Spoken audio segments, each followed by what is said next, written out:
Halo anak-anak, selamat pagi. Topik kita seni budaya hari ini yaitu tentang menggambar ragam hias.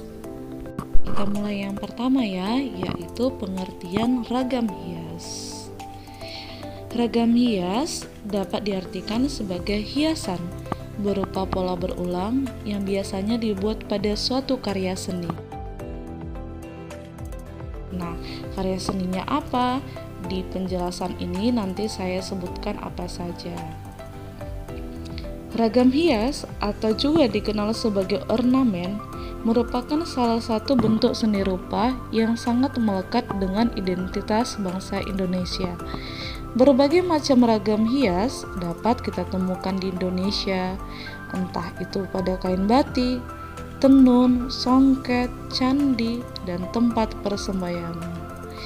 Dan bisa juga ditemukan dalam bentuk media kayu seperti ukir-ukiran.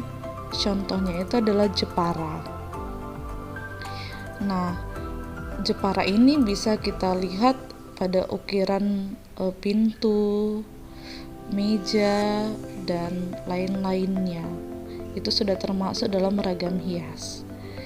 Motif ragam hias itu ada 5. Ada ragam hias flora, fauna, ragam hias geometris, figuratif, dan ragam hias poligonal. Nah, kita langsung lihat contohnya saja supaya lebih jelas.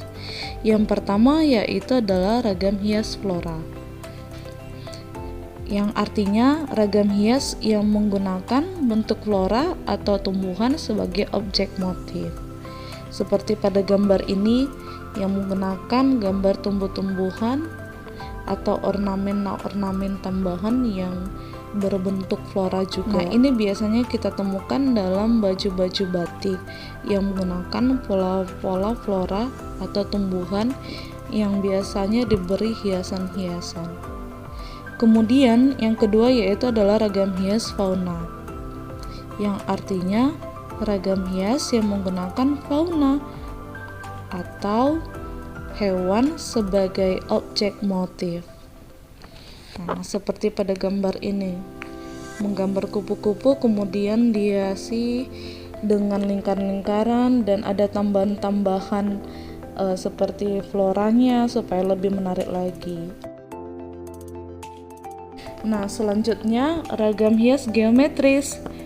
Nah, kalau ragam hias geometris ini banyak memanfaatkan garis-garis lengkung dan lurus, lingkaran, segitiga maupun unsur-unsur ilmu ukur lainnya.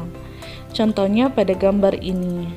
Nah, ada gambar lingkaran, kemudian lingkarannya disusun sedemikian rupa yang nantinya menjadi suatu ragam hias, yaitu ragam hias geometris. Nah, itu dia ragam hias geometris.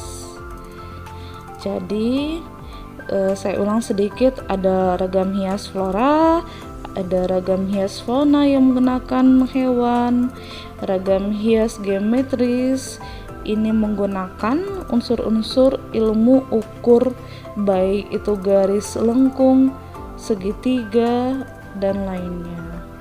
Kemudian yang keempat yaitu adalah ragam hias figuratif. Motif ini disebut dengan motif manusia karena bentuknya mengacu pada figur manusia. Nah, ini jadi bentuk dasarnya adalah manusia, kemudian diberi hiasan-hiasan atau ornamen tambahan seperti di sekelilingnya. Nah, ini disebut dengan ragam hias figuratif. Nah, yang terakhir yaitu adalah ragam hias poligonal. Poligonal merupakan dimensi datar yang terbentuk ketika ada garis yang membentuk batas pinggir dari sebuah bidang.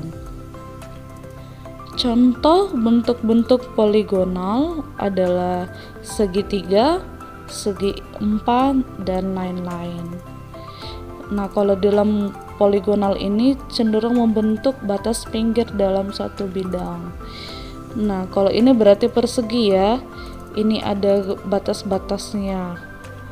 Nah, contoh yang lain yaitu adalah segitiga, membentuk batas-batas pinggir segitiga Dan contoh lainnya yaitu di gambar ini, contohnya adalah ragam hias poligonal segi 4.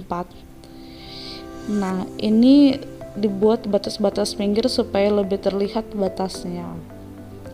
Jadi ada 5 ya motif ragam hias, yaitu ragam hias flora, fauna, geometris, figuratif, dan poligonal.